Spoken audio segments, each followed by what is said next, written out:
nuestro comportamiento es al 90% inconsciente. Eso es un punto importante. ¿Y eso qué quiere decir? Es que si no le explicas al expatriado cuáles son las características culturales del país de expatriación y cómo adaptarse a esa cultura nueva, no tendrá de otra que aplicar sus propios códigos y normas culturales. Y es ahí donde empiezan los choques culturales. Si yo, francés, mañana una empresa me manda de expatriado a Japón, pero sin ninguna preparación cultural a qué es Japón y cómo son los japoneses, pues no voy a tener de otra que aplicar mis propios códigos. Debo tener un comportamiento cultural. Ahora, o me puedo adaptar, me puedo japonizar, vamos a decirlo así. Si hay un especialista japonés que me va a explicar lo que tengo que hacer, no hacer, y explicarme cómo son los japoneses, cómo piensan los japoneses, cómo comunican los japoneses, etcétera. Si hay alguien que me lo explica, pues voy a poder adaptarme a esa nueva realidad. Ahora, si nadie me explica esa nueva realidad, pues me voy a quedar 100% francés. Y ser 100% francés en Francia está muy bien, no voy a chocar a nadie, pero voy a Japón y voy a chocar porque mi manera de ser, de comunicar, de pensar, etcétera, no encaja al 100% con la cultura japonesa en ese caso. Así que mandar un expatriado sin ninguna preparación es mandar otra vez, ya lo dije en el otro webinar, pero es mandar un soldado sin armas a la guerra. O sea, y no puedes improvisar. Y además, como lo dije al principio, el 90% de nuestras culturas es inconsciente. No me voy a adaptar sobre cosas sobre las cuales no estoy consciente. Esos seminarios que nosotros hacemos permiten concientizar al expatriado sobre su nueva realidad. Ahora, eso quiere decir que el expatriado y cada miembro de su familia van a vivir al principio de su expatriación, el principio quiere decir más o menos un año, todas las emociones del espectro humano. Van a vivir estrés, van a vivir frustraciones, van a estar molestos de ciertas situaciones, se van a desesperar porque las cosas en tal país son más lentas que en el mío, por ejemplo. Se van a enojar, pero también hay emociones positivas, y van a estar contentos, van a ser alegres, van a vivir sorpresas, buenas o malas. Van a ser felices también, pero también van a vivir incomprensiones, dudas, miedos, hasta depresión, soledad y tristeza y otras emociones, ¿no? Pero la familia expatriada va a pasar por todas esas emociones. O sea, menos quizás la depresión es la peor, es cuando ya, o sea, ya la expatriación es un fracaso, hay que repatriar a la familia, a su país de origen. Eso representa, los que caen en depresión, el 30%, es lo que dicen los estudios, el 30% de los fracasos de las expatriaciones acaban en depresión. Pero ese es el caso el peor, ¿no? Y aún hay peor, es el suicidio. Yo me acuerdo en Francia hace décadas, cuando empecé, una empresa me contrató porque en el mismo año tuvieron 2 suicidios. Seguramente era gente que ya estaba mal, o sea, no es la expatriación en sí, pero la expatriación fue la gota de agua, ¿no? Que hizo derramar el vaso o la copa y que la gente se sentía tan mal que llegaron al suicidio.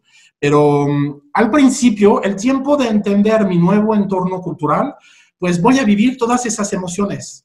Y todos los expatriados, los que administran expatriados, los que me escuchan, pues sus expatriados viven todo eso. Y por eso hay que estar muy atento a lo que viven, cómo van, porque si pueden llegar a la depresión o sin llegar a la depresión, estar todo el tiempo frustrado y tener un malestar porque pues no se sienten bien, porque no entienden la nueva realidad en la cual tienen que trabajar.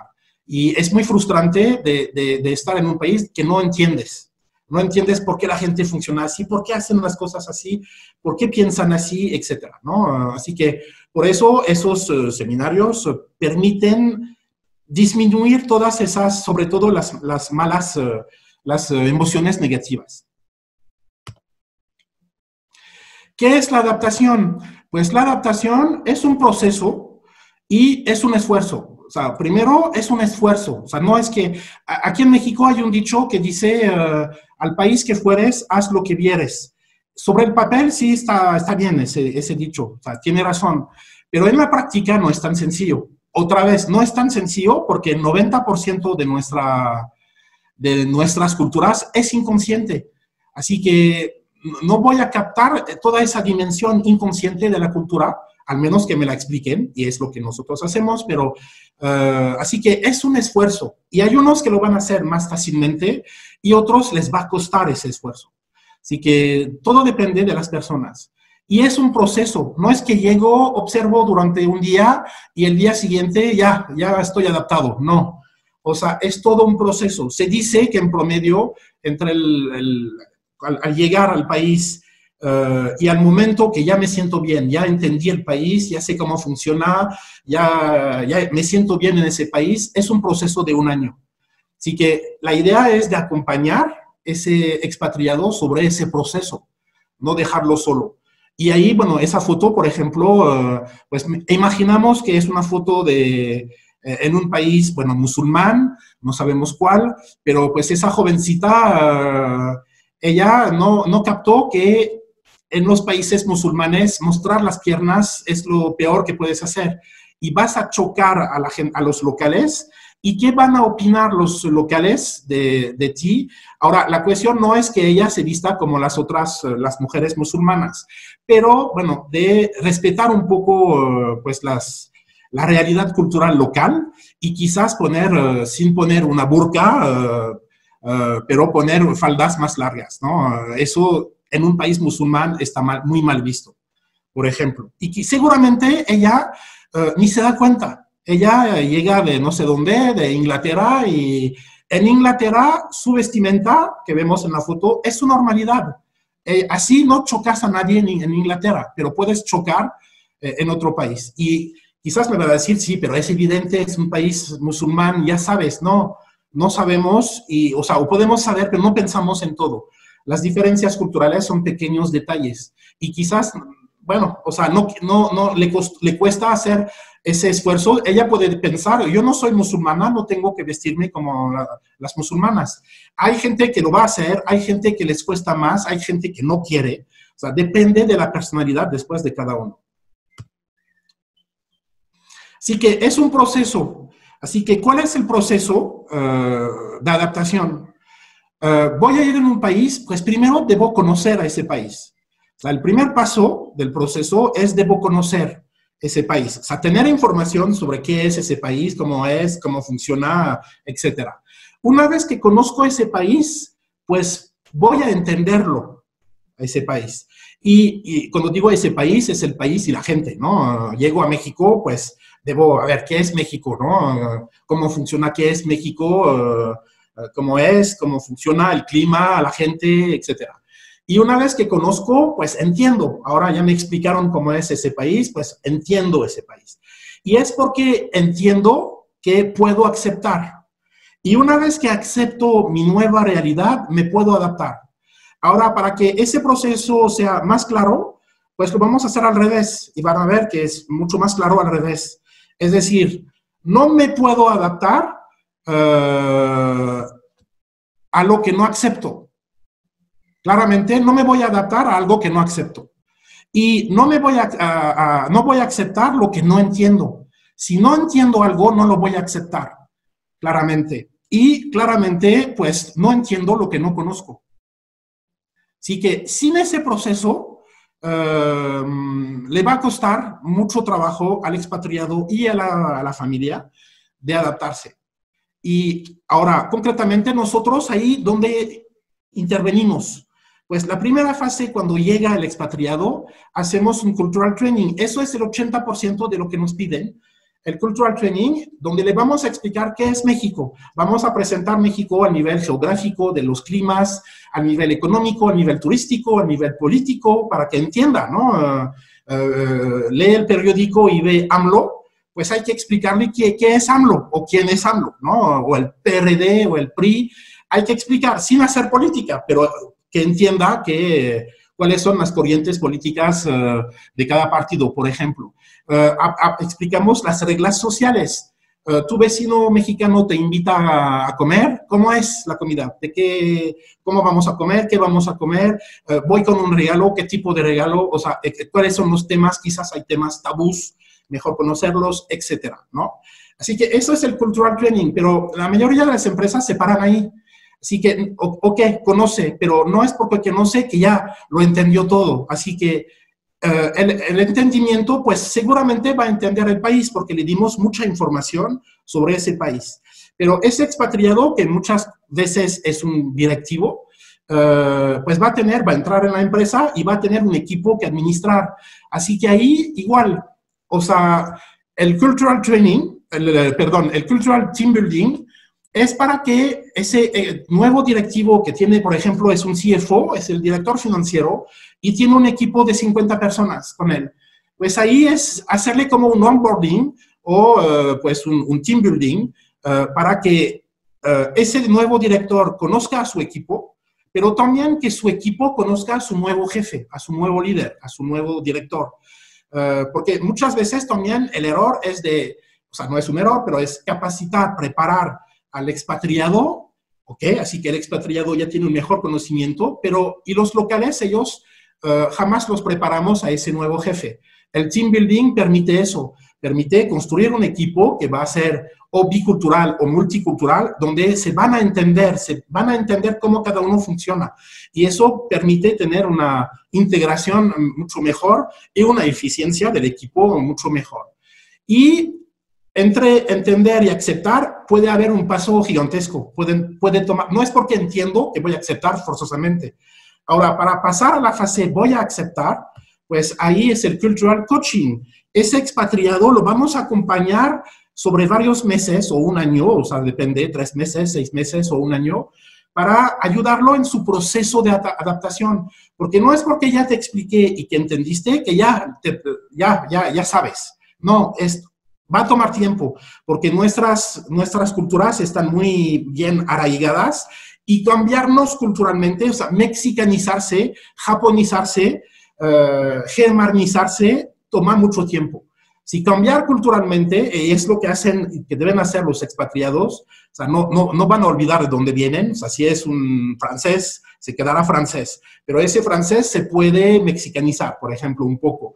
Así que ahí el papel del coaching es, o sea, vamos a ver eso más en detalle después, pero es justamente acompañar al expatriado en ese proceso de adaptación.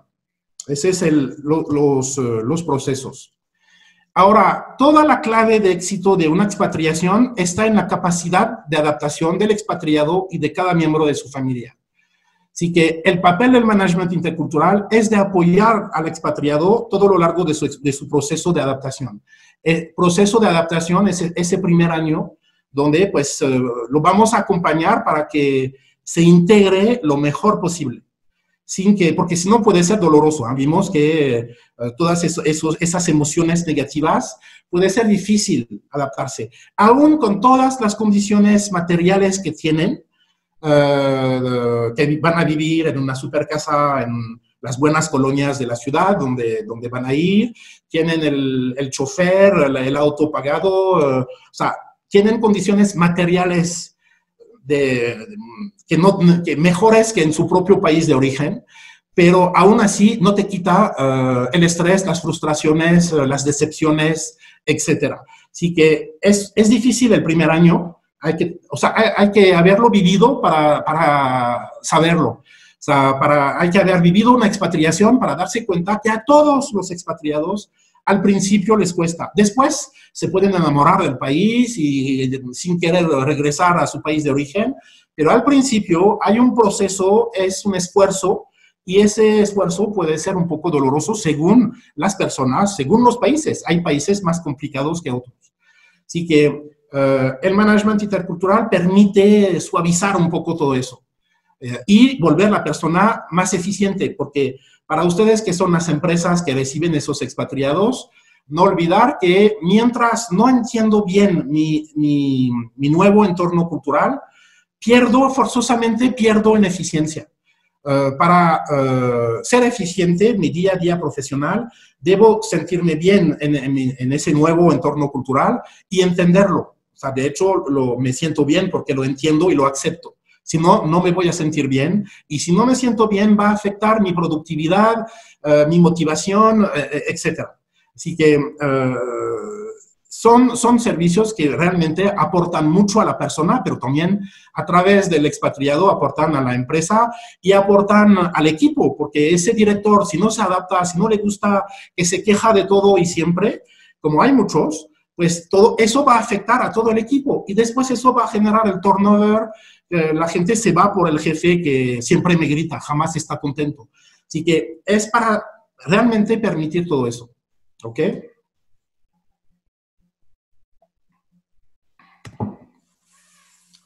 Ahora, pues vamos a ver pues, los servicios, a qué sirven, qué aportan, los distintos servicios que existen de la gama de servicios del management intercultural. Así que, empezando por, bueno, o sea, no hay un orden así muy fijo, pero empezando por el primero, que sería al momento de contratar un expatriado o dentro de los empleados que piden una expatriación, quizás son 3 o 5 para un mismo puesto, pues ¿cuál vamos a mandar? Y el error que hacen muchas empresas es que siempre, por ejemplo, necesito un director financiero en mi filial de Tokio. Pues, ¿qué hacen las empresas? A nivel de todas sus filiales del corporativo y de las filiales, van a ver cuál es el mejor gerente de finanzas y van a mandar al mejor profesional, al mejor técnico, al mejor financiero, en ese caso, a la filial de Japón. Pero pocas veces se preguntan si ese muy buen financiero tiene las capacidades, las habilidades de adaptación que una expatriación exige. Así que lo que nosotros proponemos es el assessment cultural, que permite, o sea, vamos a evaluar a los 3 candidatos que la empresa tiene, no sobre sus competencias, porque pues no somos financieros en ese caso, por ejemplo, no somos competentes para evaluarlo, pero sí somos competentes para evaluar a ese expatriado sobre sus soft skills. Y eso quiere decir en términos de expatriación, por ejemplo, pues algunas de las que su empatía, su curiosidad para ser expatriado, es importante ser curioso hacia la nueva cultura, por ejemplo, su verdadero interés hacia la cultura del país. O sea, prefiero mandar a alguien que tiene un verdadero interés por el país que alguien que pues me voy porque me van a pagar mejor, ¿no? Eso vamos hacia el fracaso si te vas de expatriado por el dinero. El dinero es la consecuencia, pero debes tener un verdadero interés hacia la cultura del país. La tolerancia al estrés y a la frustración, porque forzosamente vas a vivir estrés y frustraciones, y hay que saber administrar eso, así que a ver cuál es su nivel de tolerancia al estrés y a la frustración, su flexibilidad mental, o sea, ser flexible. Para sobrevivir a una expatriación hay que ser flexible, y aún yo iría más allá, es ser resiliente. Porque en una expatriación forzosamente vas a tener que adaptarte a cosas que no te gustan. En cualquier país que yo me vaya, hay cosas que me van a fascinar, que me van a gustar, pero también va a haber cosas que no me gustan de ese país. O sea, no hay un país perfecto, así que va a haber cosas que no me van a gustar, pero voy a tener que adaptarme también a esas cosas, porque no voy a cambiar la realidad cultural local. Me toca a mí adaptarme. No, yo francés no llegué aquí para cambiar a la cultura mexicana. Aún si quisiera, no se puede. Así que hay que ser muy flexible. Eso también es una habilidad muy importante. La aceptación de las diferencias. O sea, aceptar a la gente que piense de otra manera, que tiene otra perspectiva de la vida. O sea, los mexicanos tienen una perspectiva de la vida o de la muerte muy mexicana, muy específica a los mexicanos. Y pues aceptar que así es aquí, ¿no? La muerte se festeja, ¿no? En los demás países la muerte es triste, aquí no, aquí hay los mariachis en el cementerio y se festeja, etcétera, ¿no? O sea, así que es ver cómo la persona funciona, y bueno, tenemos todo nuestro proceso para eso, para evaluar a los 3 candidatos, y después la elección va a ser un justo medio entre las competencias y las habilidades de adaptación. Así que es un balance entre las dos. Así que nosotros los vamos a poner en términos de capacidad de adaptación, los vamos a clasificar. Primero Juan, segundo Pedro y tercero Manuel. Y pues Juan es el que tiene las mejores habilidades de adaptación. Ahora, después, hacer a recursos humanos de hacer ese balance entre sus competencias y sus habilidades de empatía, de curiosidad, etc. Así que eso es el Cultural Assessment, escoger a la buena persona. Y eso es importante porque también un fracaso de una expatriación, en promedio, es un promedio, pero en promedio depende del país, de la distancia, de las personas, de la familia, si es una familia, es una pareja, o si es una familia con 4 hijos, como es la empresa que va a pagar muchas cosas, para no decir casi todo, las escuelas, los boletos de avión, etcétera. Eso quiere decir que, bueno, el promedio es del fracaso de una expatriación, se estima a $400,000. Así que optimizar el éxito empieza por escoger a las buenas personas para minimizar el riesgo de fracaso. Ese es uno de los servicios. El famoso Cultural Training, que es la primera etapa del acompañamiento del expatriado y de su familia. Así que ese Cultural Training es para toda la familia, bueno, toda la familia, la pareja, y si hay niños, bueno, si son niños chiquitos, no vale la pena, los niños chiquitos se adaptan a todo, verdaderamente. Ahora, si son adolescentes, siempre aconsejamos que estén también los adolescentes en el Cultural Training. Así que el Cultural Training permite al expatriado o su familia conocer al país en el cual acaban de llegar. Es un seminario en lo ideal de 2 días. Ahora hay muchas empresas que nos piden en un día, pero lo ideal es un día vivir en México, por ejemplo, y el segundo día trabajar con los mexicanos. Así que eso permite conocer el país a nivel geográfico, turístico, económico, político, etcétera, social, las reglas sociales, ¿no? Explicar las nuevas reglas sociales en las cuales vas a tener que entrar. Y el segundo día es sobre la parte cómo trabajar con los mexicanos si hablamos de México, ¿no? Una pregunta, ¿el expatriado puede adaptarse sin un Cultural Training? Sí, claramente, o sea, muchos llegan sin ninguna preparación, pero va a aprender por las malas, es decir, que hará errores que podrán ser financieramente costosas para la empresa, emocionalmente dolorosas para el expatriado, así que eso quiere decir que su proceso de adaptación será mucho más doloroso y será mucho más largo. Le va a tomar más tiempo adaptarse porque va a tomar mucho tiempo. Yo he hecho cultural trainings sobre México para gente que tenía 4 años en México. Y al final del cultural training, muchas veces me dicen, ya entiendo por qué así reaccionan. Es decir, que para la gente que ya tiene la experiencia del país, muchas veces hay ciertos puntos que viven, que perciben, pero que no saben explicar. Y yo llego y pongo palabras sobre lo que ellos sienten sin poder explicarlo realmente. Y de repente se aclara el panorama. Ya entiendo. Es decir, que son personas que tienen 4 años y que están bloqueados en ese proceso, en el proceso de adaptación. Conozco, pero no entiendo por qué reacciona así. Cada vez que le digo así, siento que se molesta, pero es tu tono de voz que molesta porque es muy agresivo, es tu manera demasiado directa de decir las cosas, por ejemplo, y él decir las cosas de manera directa, pues es normal, porque viene de Francia y en Francia así es su normalidad y jamás percibió que esa realidad francesa aquí no encaja. Así que por eso esos seminarios sí son muy importantes para adaptarse más rápidamente y entender de manera más profunda al país y a los locales. Yo aquí en México, cuando me toca con franceses, hablamos de la historia. Por ejemplo, en México, voy a generalizar, no es cierto al 100%, pero la autoestima en México es baja. Si quieres entender por qué, tienes que conocer la historia. ¿Por qué la conquista?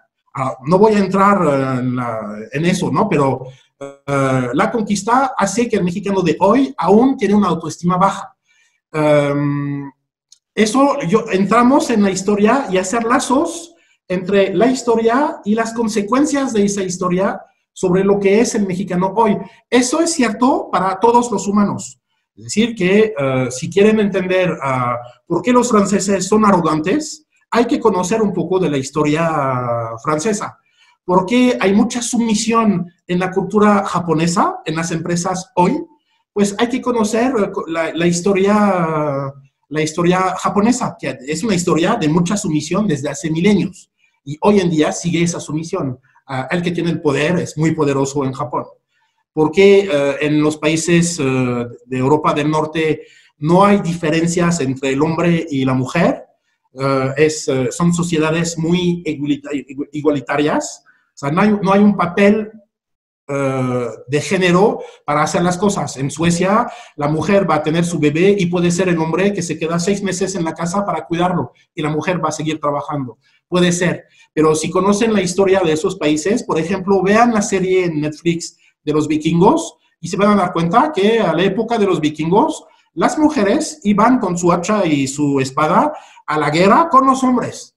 En los demás países eran cuestiones de hombres la guerra. En los países de Europa del Norte no.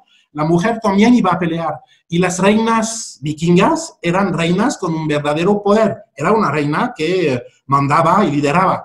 Las reinas de los demás países europeos era la esposa del rey, pero el que tenía el poder era el rey, no era la reina. Aun si la reina era muy influyente, pero no tenía oficialmente ese poder.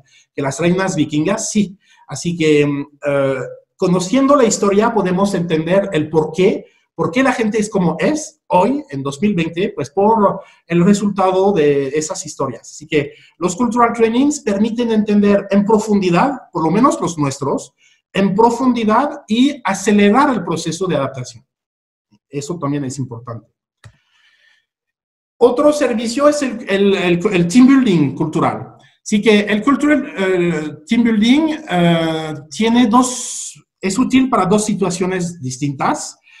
Una es para la integración, como lo decía al principio, para la integración de ese nuevo director expatriado que acaba de llegar, es el director financiero, va a tener un equipo de 50 gerentes de finanzas en su área y pues lo ideal sería integrar ese equipo. Uno, que ese director conozca su equipo y que el equipo lo conozca. ¿Qué tipo de líder es? ¿Qué tipo de liderazgo va a desarrollar? Nosotros utilizamos herramientas psicométricas para hacer eso y el equipo se va a conocer a nivel de la personalidad de cada miembro y a nivel cultural. Es decir, que el jefe pues es un alemán y llega aquí en México, pues a ver, vamos a explicar a los mexicanos qué es un jefe alemán, cómo son el nivel de exigencia del jefe alemán. El jefe alemán es más exigente que el jefe mexicano, va a exigir más. Así que hay que explicarles eso, porque si no, pues va a haber muchos de esos conflictos culturales fuertes o no, pero que vienen a complicar el día a día de los equipos. Así que el team building cultural permite un entendimiento de las personalidades de cada uno, cómo funciona cada uno, y a nivel cultural, porque como les dije, siempre preparamos a los expatriados a la cultura local, pero no preparamos a los locales a la cultura del nuevo jefe. Así que hicimos la mitad del trabajo. Habría que preparar, para tener un equipo eficiente, hay que construirlo, o sea, es lo que digo después, es decir, que esos equipos multiculturales o biculturales no son eficientes de manera innata. Así, los juntan y ya, pónganse a trabajar. No van a ser eficientes porque no se entienden. Otra vez, ese proceso que vimos, conozco, entiendo, acepto, ya me adapto. Para un equipo multicultural es igual. Mientras no hay ese proceso, pues van a trabajar juntos. O sea, sí van a trabajar juntos, pero no van a colaborar bien, no van a comunicar, no saben comunicar. En un team building vamos a explicar cómo cada uno comunica. No comunicamos culturalmente hablando todos de la misma manera. Como les decía, los franceses somos muy directos para decir las cosas. Otros ponen flores alrededor para decir las cosas negativas, etcétera, ¿no? O sea, hay muchas maneras de comunicar. Es lo que vemos también en nuestros seminarios. De hecho, tenemos hasta seminarios de comunicación intercultural para ayudar a la gente realmente a entenderse. Así que no olviden eso, que un equipo multicultural, o multicultural eficiente, se construye. O sea, los que realmente saben trabajar juntos y que colaboran, que saben comunicar, etcétera, es porque se entienden, se aceptaron con sus diferencias y saben generar sinergias entre ellos, utilizando las fortalezas de cada uno según las culturas, porque los mexicanos tienen cualidades que yo, francés, no tengo, pero y viceversa. Yo, francés, tengo cualidades que no tienen los mexicanos. Si tenemos conciencia de nuestras diferencias y nos vamos a apoyar sobre nuestras fortalezas, nos vamos a enfocar en las fortalezas de cada cultura, juntos nos volvemos los mejores del mundo, campeones del mundo. Es un equipo que va a ser sumamente eficiente. ¿Ok? Así que el team building es importante. Otro servicio es el coaching, el cultural coaching. O sea, todo eso es, o sea, hay team building, hay coaching, pero antes hay la palabra cultural, es decir, que ahí hacemos cosas muy específicas que un coach que no es interculturalista no sabe hacer. O sea, es coach de liderazgo, muy bien. Nosotros vamos a decir a ese líder cómo adaptar su liderazgo que viene de Alemania a la realidad cultural mexicana. Así que ahí también los consultores y los coaches que trabajan conmigo, todos son interculturalistas. O sea, tienen el conocimiento de las dos culturas, de la mexicana, por ejemplo, y si tengo un consultor japonés, pues, y que tiene el conocimiento de la cultura japonesa. Y yo puedo explicar a japoneses cómo trabajar con mexicanos, pero mi conocimiento de la cultura japonesa no es tan bueno como ese consultor. Y él sabe exactamente sobre qué puntos los japoneses van a chocar con los mexicanos. Y los franceses van a chocar sobre otros puntos, porque su cultura es distinta. Y los alemanes sobre otra, y los estadounidenses sobre otros puntos. Así que por eso siempre tratamos, cuando es posible, de tener el consultor que, si son japoneses los expatriados, vamos a poner el consultor japonés. Y además haremos que sean el team building, bueno, el team building no, porque hay mexicanos, pero, o sea, mexicanos si hablamos de México, ¿no? Pero el coaching o el cultural training, si son japoneses, lo hacemos en japonés. Así que también eso es un plus enorme, ¿no? Y yo si estoy con franceses, pues lo hago en francés. Y tengo un alemán, y tengo un coreano, y una rusa, y un árabe, etc. Y lo podemos hacer en los idiomas de los expatriados. Y el cultural coaching, pues son sesiones, el objetivo es de reducir al máximo el riesgo de fracaso, que es importante durante ese primer año. Así que lo vamos a acompañar sobre varios meses. Y la idea es de no dejar ese expatriado solo, porque, ok, tuvo su cultural training, tuvo su cultural team building, etcétera, pero eso no garantiza que ya lo entendió todo, ya sabe todo, no, aún va a haber situaciones que no va a entender. Así que las sesiones de coaching permiten deshacer nudos, porque hay cosas que no entendí, ¿no? Explicar los malentendidos, las malas interpretaciones que el expatriado puede hacer de una reacción, de una situación que vivió en la empresa, explicar comportamientos o maneras de pensar extrañas para el expatriado, reducir niveles de frustración, de enojo, decodificar incomprensiones. O sea, en ese primer año es no dejar el expatriado solo con sus incomprensiones, frustraciones, enojos, etcétera. Porque si no, es la bola de nieve. Empieza chiquito, pero si no lo apoyamos a ese expatriado, esa bola de nieve poco a poco se va a hacer más grande y hay un momento que ya es tan grande que ya no la puedes parar cuando baja de la montaña.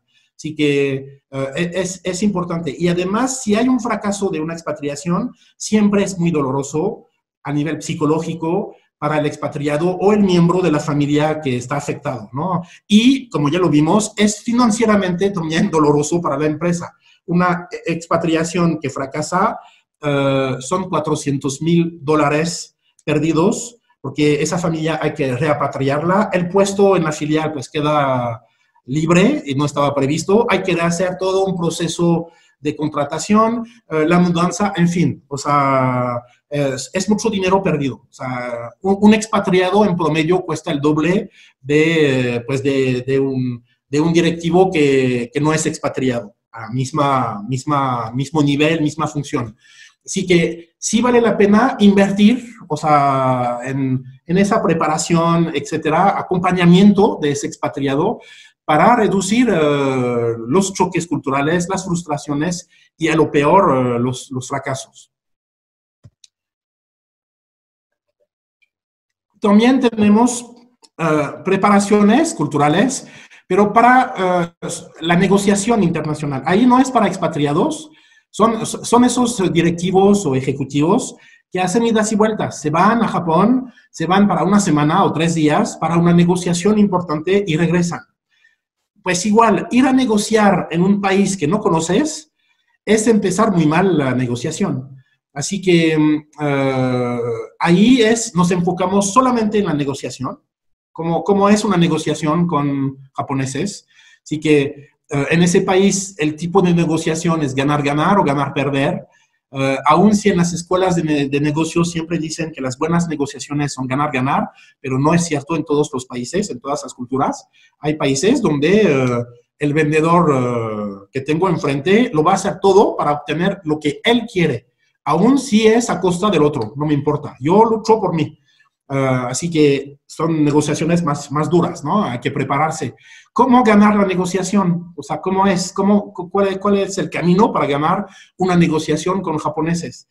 ¿Qué tipo de argumentos comerciales debo desarrollar? Porque sé vender mi producto en mi país y sé cuál es el argumento para vender a mexicanos, pero los japoneses van a comprar por las mismas razones que el mexicano, seguramente no.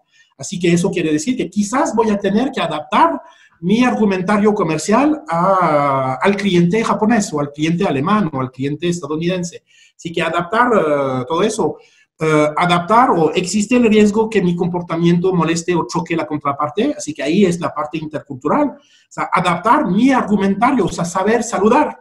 El primer gesto que hacemos cuando entramos en el mundo entero, en la oficina de un socio, es saludar, es el primer gesto. Antes de dar la tarjeta, vamos a saludar.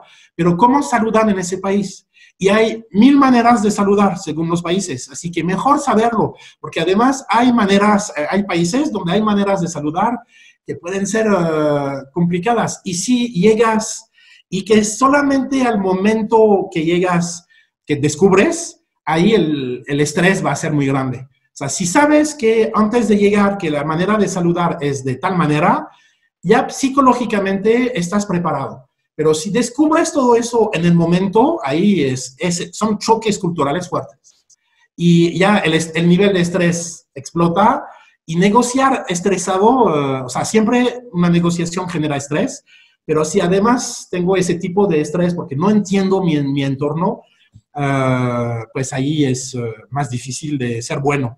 Así que, ¿cómo integrar nuevos códigos culturales en términos de negociación? ¿Cuál es el protocolo de la negociación? Hay países donde el protocolo, como Japón, por ejemplo, mucho protocolo, todo es protocolo. Tomar el té es protocolo, no es solamente tomar la tetera, servirse el té y tomar el té, no. Hay todo un protocolo, hay gestos, etcétera. Así que hay que conocer todo eso para ser eficiente en una negociación. También el management intercultural permite entrar en el tema de las fusiones y adquisiciones.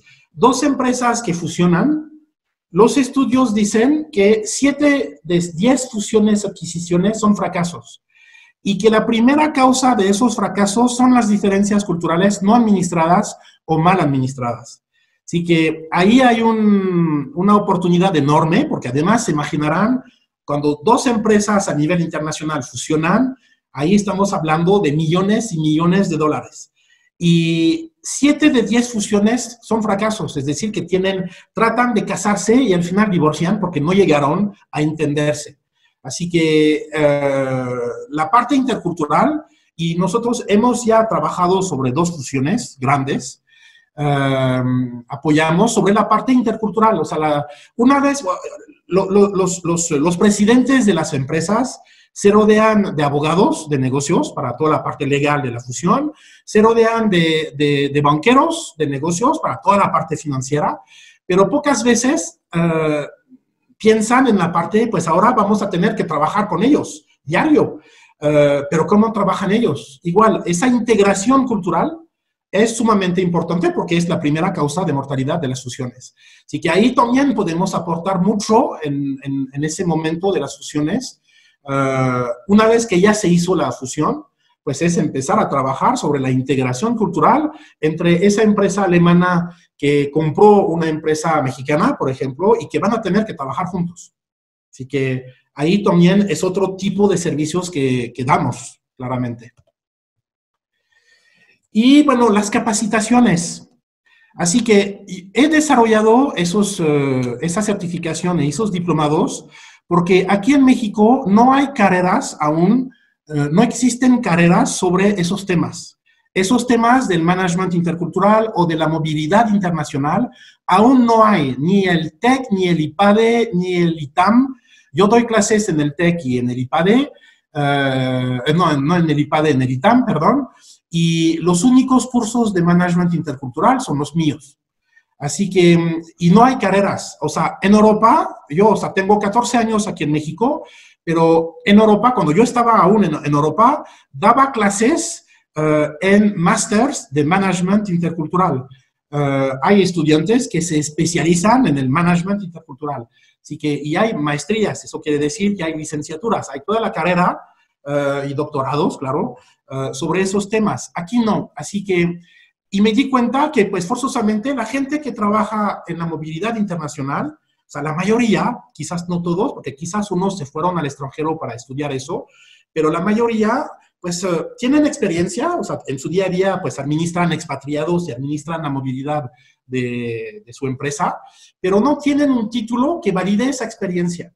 Así que yo he creado esa certificación que es enfocada a recursos humanos, ese diplomado de movilidad internacional, que es para la gente que trabaja en la movilidad, o sea, que administran expatriados, etcétera, pero podría ser también ese diplomado para los que trabajan en empresas de relocation, por ejemplo, también. O sea, todos los que están alrededor de los expatriados, que dan servicios a los expatriados. Y tenemos un convenio con una escuela de negocios de París, de Francia, y al final la gente sigue o la certificación o esos diplomados aquí en México. Yo soy quien da los cursos y al final obtienen el diplomado o la certificación de esa escuela de negocios de París. Ese es el plus, ¿no? Es la cereza sobre el pastel. Y el diplomado en Global Management e Intercultural Liderazgo o Leadership es más para los que administran el talento en la empresa, que trabajan con los altos potenciales o el talento, y es para que ese talento tenga esa dimensión intercultural. O sea, muchos quizás ya tienen una maestría de negocios internacionales, pero en esa maestría de negocios internacionales quizás no hablaron del tema intercultural. Y como siempre digo, el management intercultural es la dimensión local de la estrategia global de la empresa. O sea, nosotros vamos a adaptar la empresa a nivel local. Tú tienes tu visión global como multinacional, quieres conquistar al mundo, pero el mundo tiene muchas realidades culturales a las cuales vas a tener que adaptarte si quieres vender. Así que somos la realidad, o sea, adaptamos a la realidad local, la estrategia, las ventas, la gente, los expatriados, a la realidad local del mercado sobre el cual quieren desarrollarse. Así que esos altos potenciales deben volverse locales, no globales, locales. un ejecutivo o un directivo local es un directivo que tiene una visión global de su negocio, pero que sabe adaptarlo a nivel local. Y que sabe adaptarse, que sabe adaptar su manera de comunicar, que sabe adaptar su argumentario, su argumentario comercial, hasta quizás habrá que adaptar el producto, quizás también el producto habrá que adaptarlo. Así que, de hecho, o sea, no olviden esa frase que dice, que es mía, pero que dice, las empresas más globales son las que supieron adaptarse a nivel local. Y pienso a Coca-Cola. Tomar Coca-Cola en México o en Francia no es igual. La Coca-Cola en México es mucho más azucarada que en Francia, que en Europa en general. En Italia las burbujas de la Coca pican más. McDonald's, otro ejemplo. Comer un McDonald's en Francia, en México o en India, pues no es igual. El sabor, la apariencia es la misma, pero el sabor no es el mismo. En Francia hay queso de cabra. En India hay salsa curry, aquí hay jalapeños, o sea, adaptan al nivel local. Así que es importante. Y el día que McDonald's pone salsa curry en México, pues no va a funcionar. A algunos les va a gustar, pero ya no es mexicano.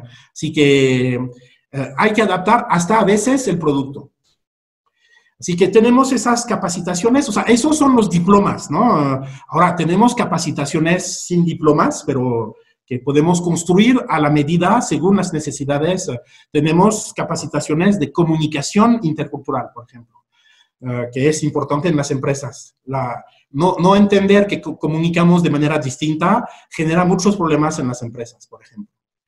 Y para acabar, también tenemos capacitaciones, eso es nuevo, o sea, eso es lo que el coronavirus nos obligó a desarrollar y estamos en eso, desarrollando capacitaciones online, es decir, que son capacitaciones que están ya grabadas, que ya están en línea, así que tenemos 3 por el momento, pero la idea es que vamos a desarrollar muchas.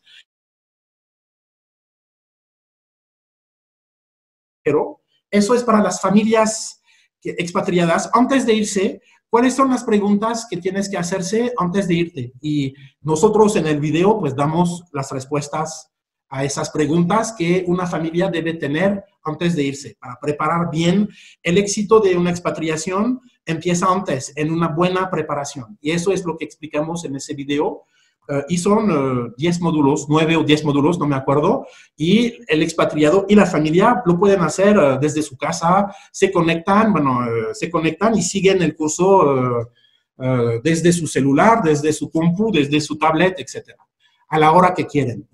Y otro seminario que tenemos online, en línea, es entender al cliente mexicano. Eso es para vendedores, tanto mexicanos que extranjeros, que quieren vender en México. Y ahí es las 6 etapas del proceso de ventas, de un proceso de ventas, es para a cada etapa, pues, cuáles son las características del cliente mexicano, por ejemplo, el primer contacto con el cliente mexicano. ¿Cómo es el primer contacto? Si comparo ese primer contacto en un proceso de ventas en México o en Estados Unidos, es muy distinto. El primer contacto en México va a ser conocernos, hablar de quién soy. En Estados Unidos es, háblame de tu producto. Tú como vendedor no me interesas. Lo que me interesa es tu producto. Aquí en México, el vendedor es igual de importante que el producto que vende. Un mexicano es capaz de decir, no voy a trabajar con él, me cae mal. En Estados Unidos te va a decir, me cae muy mal, pero su producto es genial, lo voy a comprar. Aquí no. Así que es entender todo eso y para cada etapa del proceso para ser más eficiente en ese proceso para llegar a cerrar la venta. Y el tercero que va a estar en línea la semana que viene es trabajar con los mexicanos. Así que eso es para los directivos, ejecutivos, expatriados y es más amplio que únicamente la venta. Es decir, es cómo trabajar, cómo liderar un equipo. O sea, es un poco el seminario que hacemos en presencial, pero este está en línea. Es más completo en presencial, pero eso permite, es más flexible, ¿no? Para una crisis como esa, pues los expatriados pueden seguir capacitándose con esas capacitaciones en línea. Así que vamos a desarrollar esa parte y la semana próxima del primero, que es bien preparar tu proyecto de vida al extranjero, les vamos a mandar uno de los módulos, de hecho un módulo muy interesante que explica la curva de adaptación del expatriado, que es toda una curva por el cual pasa. Al principio todo bien y después el ánimo baja, etcétera. O sea, así que les vamos a mandar el módulo, o sea, el módulo como es en esa capacitación en línea, para que vean cómo es. O sea, para que vean cómo es todo el seminario. Ahí es el módulo 8, creo, o 2, no me acuerdo, pero en fin.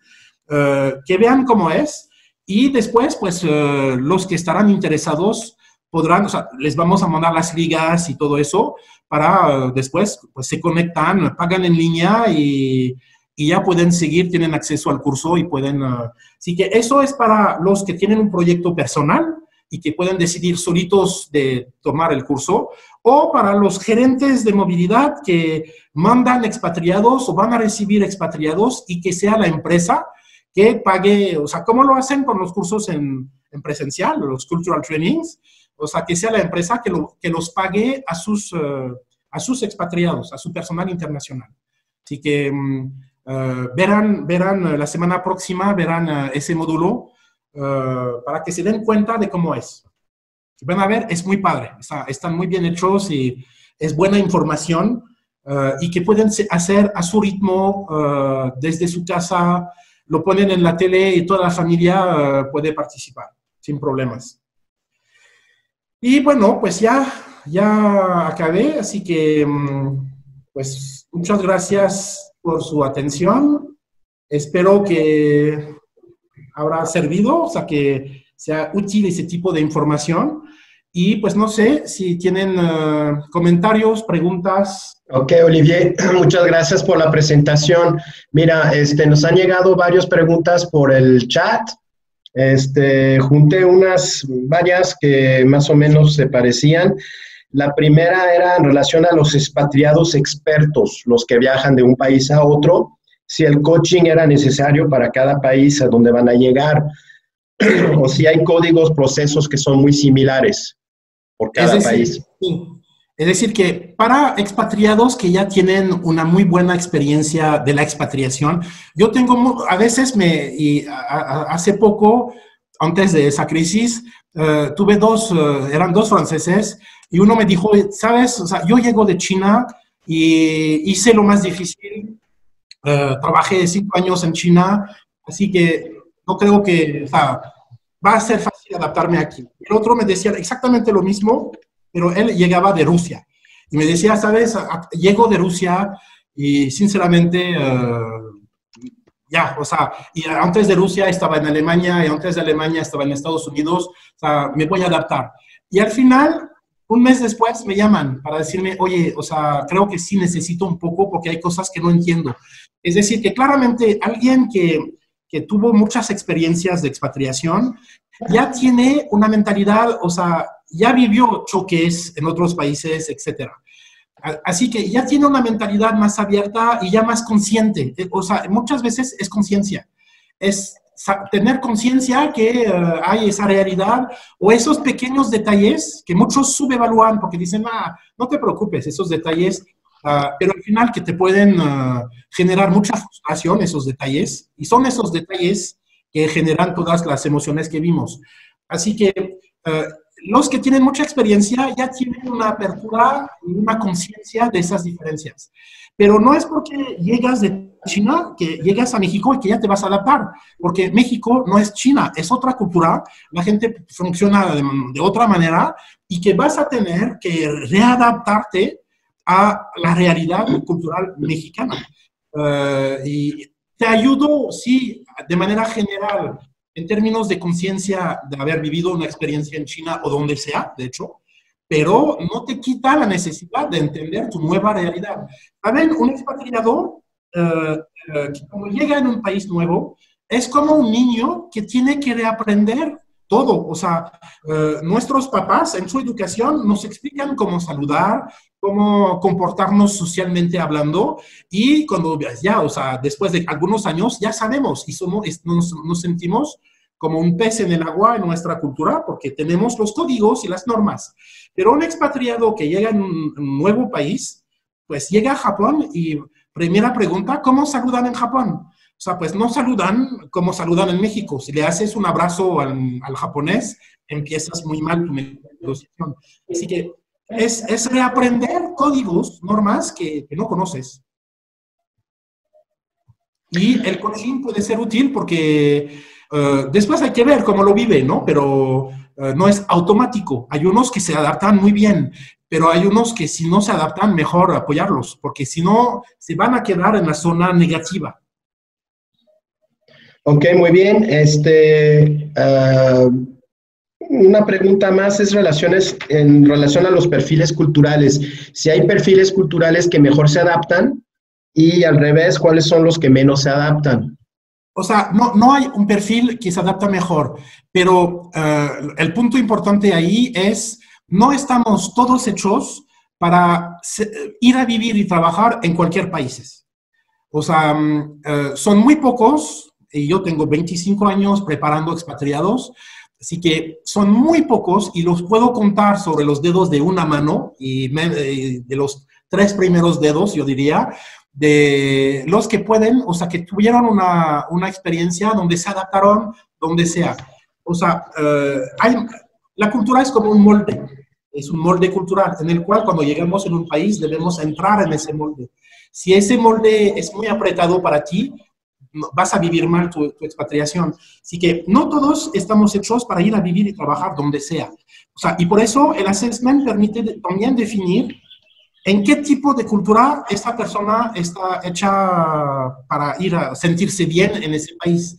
Hay gente que los mandas en Zúrich. Zúrich yo creo que es la Suiza alemánica, pero es la parte más rígida, más cuadrada, más estructurada, más aún que en Alemania. O sea, hay gente, los pones ahí y se sienten súper bien, pero muchos no van a aguantar eso, al igual que muchos no aguantan, entre comillas, el caos de los países latinos o de los países africanos o de los países de Medio Oriente, donde todo se mueve, no hay, nada es fijo, nada es...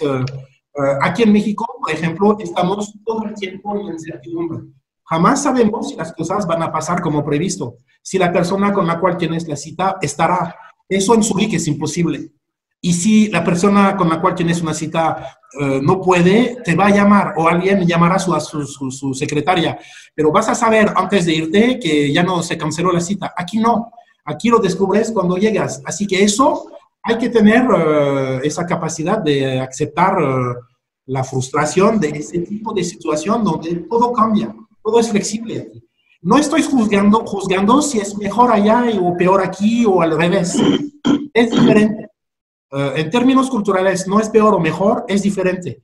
Ahora, yo debo saber en qué tipo de molde cultural me voy a sentir mejor. Yo claramente me siento mejor en los países donde hay movimiento, hay pues incertidumbre. Es mucho estrés, pero por ejemplo para los franceses eso es demasiado estrés. Les gusta las certezas. Lo que dijiste lo haces, cumples. Aquí no. La gente te dice, oye, nos vemos mañana, tomamos un café. No quiere decir que nos vamos a ver mañana y tomamos un café, pero en Europa sí, si lo dijiste es que lo vamos a hacer. Así que son pequeños detalles, pero que eso puede frustrar a mucha gente. De un sentido o del otro. Claramente. Ok. Otra pregunta de MexMove que pregunta, ¿qué consejos podrías darnos para empezar a trabajar como nuevo integrante en un equipo multicultural? ¿Cómo integrarse en un equipo? Como nuevo integrante en un equipo multicultural, ¿qué consejos podrías dar para empezar a trabajar con ese equipo? Sí, pues, o sea, primero, o sea, por ejemplo, yo soy francés, voy a trabajar en la filial mexicana de mi empresa francesa. y voy a trabajar pues con mexicanos en la filial mexicana. Así que primero, o sea, pues debo leer sobre el país, sobre la cultura. Hoy en día con internet se encuentra mucha información. O mi empresa me paga el seminario, ¿no? Y después es ser muy curioso, o sea, ser expatriado es ser muy social, es no ser tímido, es ir hacia la gente así. Claramente, yo siempre digo a los mexicanos en las filiales, les toca a ustedes integrarlos, porque ellos llegan, están solos, no conocen a nadie, es más fácil para ustedes que ya se conocen, pues de integrar a ese pobre expatriado solo, que quizás le da pena, pero es ir hacia la gente, así que eso depende de la personalidad de cada persona. Hay los extrovertidos, los introvertidos, su nivel de conocimiento del idioma. Si no hablas el idioma local, va a ser más complicado acercarte a la gente, pero es ir hacia la gente. En general, en todos los países, los locales quieren que tengas una buena experiencia en mi país, así que te van a ayudar en la integración, pero hay que hacer ese primer paso de ir hacia los demás y que los demás, o sea, lo que los mexicanos hacen muy bien en general, pero te integren, ¿no? Que vayan hacia él, que lo apoyen, no conoce, no sabe dónde hay el súper en su nueva colonia. Pero a nivel del equipo, pues es eso, acercarse a la gente y ser muy humilde al principio. O sea, vas a aprender de la gente. A ver, yo debo escuchar, debo observar cómo ellos trabajan, cuáles son sus costumbres, etcétera, ¿no? Mucha humildad, mucho escuchar más que hablar y pensar que, porque los europeos tienden a ser un poco superiores, ¿no? Arrogantes. O sea, yo sé trabajar, ustedes no. Hay que tener un poco de humildad y también aprendemos de todos, ¿no? Así que pedir, o sea, y hacer preguntas, preguntar, ir hacia la gente, oye, ¿cómo ustedes hacen eso? Nosotros allá lo hacíamos así, pero aquí ¿cómo lo hacen? Etcétera, ¿no? Es acercarse, hablar con la gente. Aquí en México es fácil porque el mexicano es muy social, muy abierto, así que en general no es complicado, ¿no? Pero hay países mucho más difíciles, la gente es más fría, etcétera, no te apoyan tanto, etcétera. El mexicano es capaz de llegar el domingo en tu casa para ayudarte con tu mudanza, así que así son, ¿no? Ese es el buen lado de los mexicanos. Ok, creo que también le contestaste a María Ruiz, que preguntaba por qué no preparar también a los locales para recibir adecuadamente personal de otras culturas. Entonces, bueno, pues más o menos ya está en la respuesta que acabas de dar. Sí, o sea, sí, tienes razón, María. O sea, preparando solamente los expatriados, hacemos solamente la mitad del trabajo. Ahora el problema es cuestión de presupuesto. O sea, las empresas no quieren gastar, o sea, gastan, o sea, para Pero se puede incluir en un team building, por ejemplo, donde se van a explicar a cada cultura cómo se tienen que reaccionar en un mismo equipo. Sí, pero no es automático, ¿no? Y muchas veces se prepara al expatriado y no al equipo que va a trabajar con él y se hizo la mitad. Ahora las empresas deben, pues, invertir más en sus expatriados, en su adaptación, para que los locales pues te entiendan también. Pero yo creo que es únicamente cuestión de dinero. Ok, una pregunta muy interesante de parte de Ricardo Torres, que pregunta para ferias internacionales que duran 2 días, ¿qué se debe estudiar antes de hacer el viaje? Por ejemplo, no sé, si vas a Alemania a comprar para esos viajes muy cortos de negocios, voy a una expo en Shanghái y regreso 2 días después o 3, o para una negociación, no hay tiempo de adaptación. Es decir, un expatriado, bueno, se va a quedar 3 años o 5 años y el primer año sirve para su adaptación. Más o menos así es, ¿no? Que como vimos en el webinar anterior, las expatriaciones se van a hacer más cortas, de 1 año. Así que de 1 año quiere decir que ya no tengo 1 año para adaptarme, debo ser eficiente y rápido. Y un vendedor que se va a una expo pues muy corto, o sea, llega el sábado a su hotel, el domingo está en su hotel y el lunes debe ser súper eficiente. Así que hay que estudiar igual, o sea, hay guías, por ejemplo, nosotros vendemos guías culturales, pero de negocios. O sea, ¿cómo son? ¿Cómo negociar con los chinos? Voy a recibir sobre mi stand voy a recibir a muchos chinos en esa expo, pues cómo comportarme con ellos, cómo seducirlos, cuál es su nivel de exigencia. Por ejemplo, yo hablo mucho del nivel de exigencia. En México, el nivel de exigencia es bajo, comparado con otros países, con los japoneses, que ponen la vara muy alta. O es perfecto o es nulo. Aquí, con el más o menos, está bien. Bueno, exagero un poco y generalizo, pero hay esa tendencia, ¿no? Así que, hay varias opciones, Ricardo. O sea, pasas por especialistas, como nosotros, que te preparan a ese viaje de 2 días, o vas a investigar en Internet, y hay mucha información, o también, como decía, o sea, por ejemplo, nosotros vendemos guías por países de, pues, cómo trabajar con los alemanes, con los chinos, etcétera, donde ahí tienes una guía que te va a dar mucha información profesional, o sea, de business, para saber más, saber cómo ellos funcionan y cómo yo voy a tener que adaptarme a su propio funcionamiento. Y eso te permite ser más eficiente. No entender mi entorno cultural es perder en eficiencia. Voy a hacer errores y voy a perder oportunidades porque no supe o no capté que hubiera hecho eso o le hubiera dicho eso y ya estaba hecho, ¿no? Así que es más o menos eso, es investigar, tener la información sobre cómo son, pero profesionalmente. Y hay esas 3 opciones: buscar por ti solo por internet, es comprar una guía del país que ya te va a dar mucha información, o lo ideal, bueno, digo eso, o sea, porque es lo que hacemos nosotros, o sea, lo ideal es, te preparamos a esos 2 días en tu expo, pero ahí vamos, o sea, va a ser mucha información, mucho más que lo que vas a encontrar solito por internet, o hasta mucho más que la misma guía. De hecho, la guía es un complemento de la preparación al viaje. De hecho, ya puse la liga del curso que tienes, Preparación a la Expatriación, que también puede servir incluso para unos viajes muy cortos al extranjero. Olivier, hay un par de preguntas sobre el diplomado. Primero están preguntando qué temas aborda el diplomado de movilidad internacional, cuál es el temario. Se los voy a mandar para que vean, tenemos un folleto. Ok, y están preguntando costos, obviamente, para saber y las fechas de los próximos diplomados. Pues aún no tenemos fechas porque, pues, como esa crisis del COVID, ese virus nos cambió un poco la jugada, bueno, muchísimo la jugada a todos. Así que tuvimos que readaptarnos. Por eso nos hemos enfocado últimamente sobre esas capacitaciones en línea.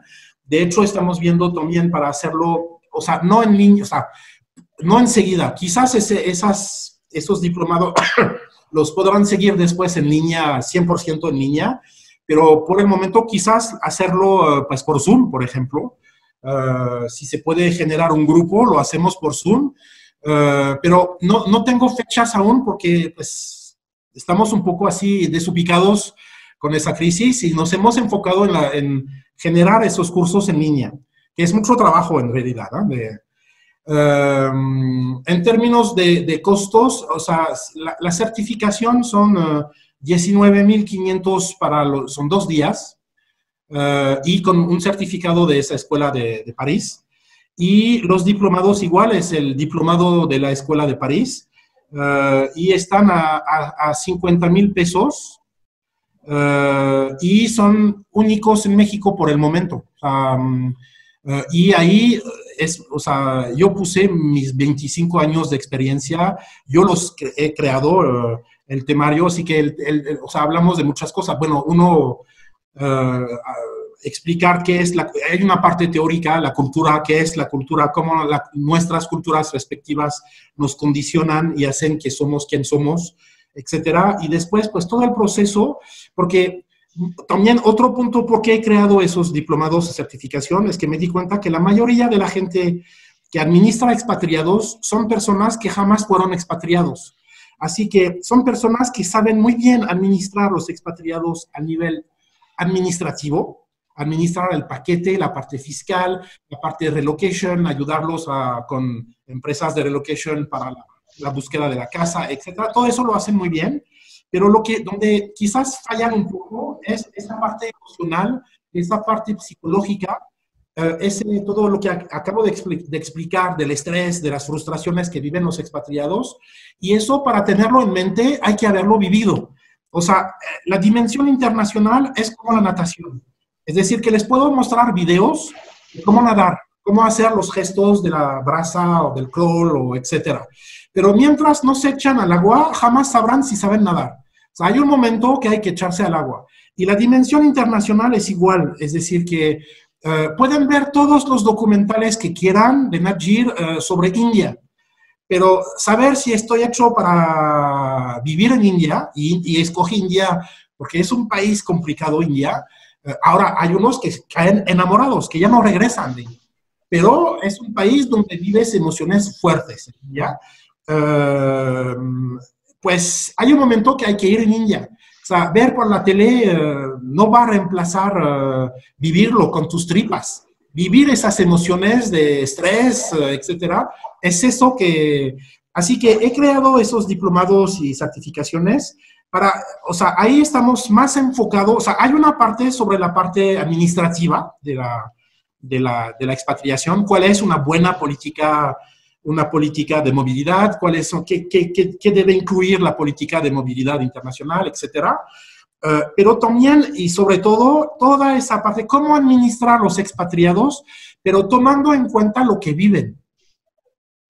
Y muchas veces los expatriados se frustran porque se sienten solos, porque están estresados y el área de movilidad no responde a sus frustraciones.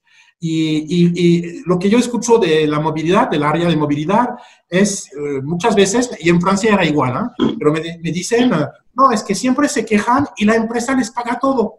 Pero como les dije, sí es cierto, la empresa les paga mucho, quizás no todo, pero muchísimo. Pero aún si tienes todo pagado, todo bien, en las buenas colonias, en las casas, en las lomas, en México, con una casa de 500 metros cuadrados, cuando esos expatriados en París vivían en 70 metros cuadrados, no les quita todo lo que vive todo expatriado en cualquier país, el estrés, las frustraciones, etcétera. Así que están enfocadas en toma en cuenta lo que vive un expatriado y sabiendo lo que les expliqué en el primer webinar, que la inteligencia artificial va a reemplazarlos sobre la parte administrativa en los meses o años que vienen. No sé exactamente, pero así que no quiere decir que el área de movilidad va a desaparecer. No, todas las tareas repetitivas es la inteligencia artificial que lo va a tomar. Ahora, eso quiere decir que el gerente de movilidad, él se va a enfocar más justamente en esa parte más emocional, o sea, acompañar al expatriado en ese proceso de adaptación. Y esos diplomados permiten tomar conciencia de todo eso. Ok, muy bien. También están preguntando si vas a compartir la presentación, sí, la de hoy. Sí. Voy a compartir la presentación. Les mandaré los folletos de los diplomados y las ligas de los... Ok, las ligas ya las compartí en el chat, los pueden ver. Sí, pero lo que voy que no tienes, pero que voy a compartir es el módulo. Voy a compartir todo un módulo para que ustedes vean que es un módulo de los 10 que hay, de esa capacitación de cómo bien preparar tu proyecto de vida al extranjero, pero que vean concretamente qué es. Así que eso se los mandaré en la semana que viene. Todo eso, o sea, como mañana y sábado voy a estar ocupado, pero la semana próxima reciben todo eso. Ok. No sé si alguien quiere participar y hacer una pregunta directa. Lo pueden hacer levantando la mano o hablando directamente, quitando su micrófono. Hay la posibilidad de hacer la pregunta directa con Olivier. No sé si Héctor quiere hacer su pregunta. Con mucho gusto pueden participar directamente y hablar con Olivier, si es que les late. No muerdo. Pero bueno, ya nos pasamos de un buen, ¿no? Ok, hay una última pregunta de Héctor Berthier, está en el marco del COVID-19. Dice que puede ser muy interesante el management intercultural para la adaptación de las nuevas normas en relación al COVID con las nuevas normas donde cada quien va a viajar en cada país. ¿Tú cómo ves en Sí, relación pues a sí, o eso? sea, culturalmente hablando, claramente la distancia social en algunos países va a ser más difícil que en los países asiáticos. En la distancia, dos japoneses que se hablan, esto lo vimos creo la última vez, pero bueno, dos mexicanos que se hablan, que no se conocen en la calle, pero que se hablan, eso es lo que llamamos la proxemia.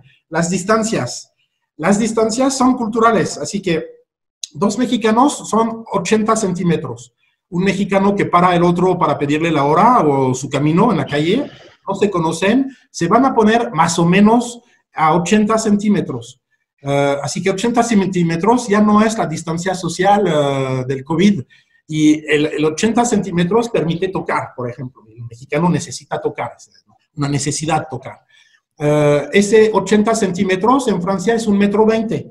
1,20 m, pongo el brazo y no puedo tocar a la persona. Así que ya estamos más en esa distancia que el COVID impone a los gobiernos. Y en Japón son 2 metros. Así que va a ser más fácil respetar la distancia social de Japón que en México. Mexicano, y eso hace parte de esa cultura inconsciente, del 90% de la cultura inconsciente que todos tenemos. O sea, jamás pensamos a qué distancia nos ponemos de la gente, pero lo hacemos. Así que, pues va a ser así, ¿no? O sea, hay reglas.